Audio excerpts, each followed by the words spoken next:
Hi, hello! Sa magandang umaga, tanghali, hapon, gabi sa inyong lahat. Saan man kayong panig ng mundo, ayan, saan man kayong panig ng Pilipinas, Luzon, Visayas at Mindanao, tayo po mula itutunghay ng ating pagbasa para naman sa araw po ng Lunes. Ang petsa ay February 17, taong 2025. Hahanguin natin ang mabuting balita sa Ebanghelyo ni San Marcos, Kabanata 8, mga talatang 11 hanggang 13. Noong panahong iyon, may dumating na mga Pariseo at nakipagtalo kay Jesus. Ibig nilang masilo siya, kaya hiningi nila na magpakita si Jesus ng isang tanda mula sa langit. Na pabuntong hininga ng malalim si Jesus at ang wika, bakit naghahanap ng tanda ang lahing ito? Sinasabi ko sa inyo, hindi sila pagpapakitaan ng anumang tanda. Iniwan niya sila at pagkasakay sa bangka ay tumawid sa ibayo. Pagpalain ng Diyos ang pagkabasa ng kanyang mabuting balita, mapapansin natin na marami nung panahon ni Jesus gustong makipagtalo palagi sa kanya, makipagtuligsaan, makipag-argumento, at palagi silang humihingi ng mga palatandaan sapagkat alam naman na kinikilala ng marami sa kanila na si Jesus ang Kristo, na si Jesus ang Mesiya, sapagkat sa kanyang kapangyarihang taglay, kapangyarihan sa pangangaral, kapangyarihan sa paggawa ng himala, kapangyarihan ng pagpapagaling, at kapangyarihan ng pagpapalayas ng masamang espiritu sa tao. Hindi pa ba sapat sa kanila yung mga nakikitang kababalaghan sa kanilang kapaligiran, sa kanilang mga kababayan, para kilalanin at tanggapin nila ang ating Panginoong Yesus? Pero sa kabila ng lahat ng yon, hindi pa rin siya kinikilala, kaya humihingi pa rin sila ng mga palatandaan o tanda. Pero ang sinasabi ng Panginoon, hindi kayo pagpapakitaan ng tanda sapagkat sapat na yung mga nasasaksihan nila na mga himala na ginagawa ng ating Panginoon. Puntahan natin ang pinakasusing salita ng ating pong pagbasa sa libro ng Simbahay. Bakit naghahanap ng tanda ang lahing ito? Sinasabi ko sa inyo, hindi sila pagpapakitaan ng anumang tanda.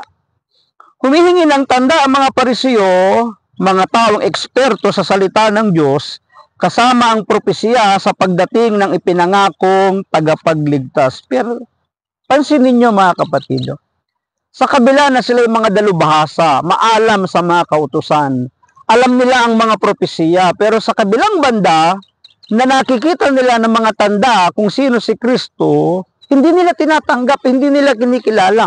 Anong meron sa kanilang puso at kalooban? Pinatigas ba ang kanilang puso, isipan at kalooban para hindi kilalanin ang ating Panginoon? Alam nila ang salita ng Diyos. Sila rin ay naghihintay ng tagapagligtas, ng Mesiyas, ng Kristo, sapagkat sila ay nasa ilalim ng isang makapangyarihang bansa. Pero sa kabila ng lahat ng iyon, hindi siya tinanggap. Sila tila nakasara na ang kanilang mga mata.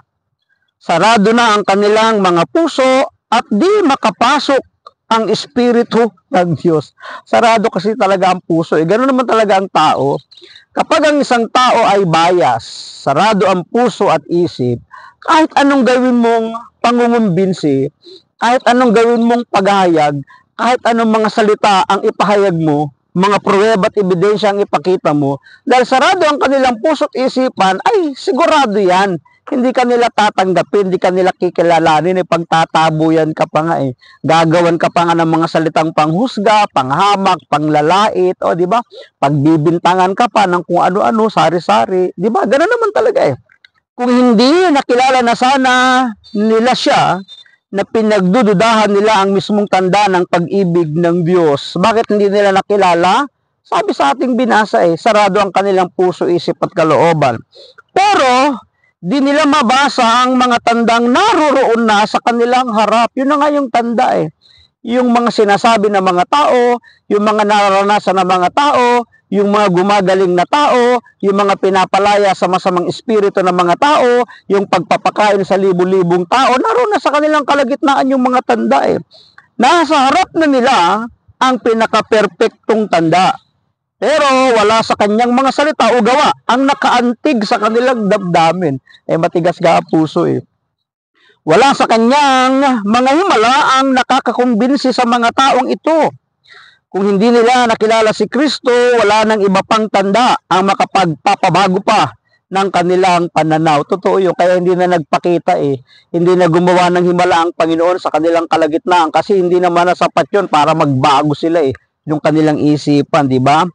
Wala nang mangyayari pa habang nananatiling nakakandado ang isip at puso sa pinaniniwala ang sariling pangunawa lang ang pinanggagalingan ng katotohanan. Bakit walang pagtutunguhan at pakikipag-usap ni Jesus sa kanila? Bakit? Kasi nga, sarado na ang kanilang puso at isip. Sarado na ang kanilang pagkatao.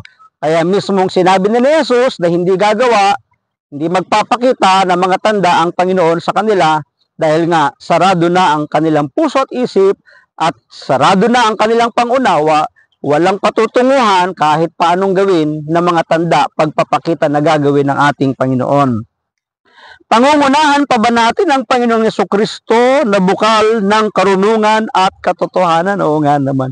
Kapag sila'y pinagbigyan, para nang sinasabing alipin ang Panginoon ng mga taong ito, ng mga parisyong ito na hindi naniniwala at nagtitiwala sa Kanya. Kaya hindi na sila pinagpakitaan, pero napakaraming mga tanda. Maraming salamat at pagpalain tayo palagi ng ating Panginoon. Ang akin lamang palaging sambit, hayaan natin na ang Diyos, ang palagi ang maging Diyos ng ating buhay. Bye-bye and bye-bye. Thank you, God, for everything.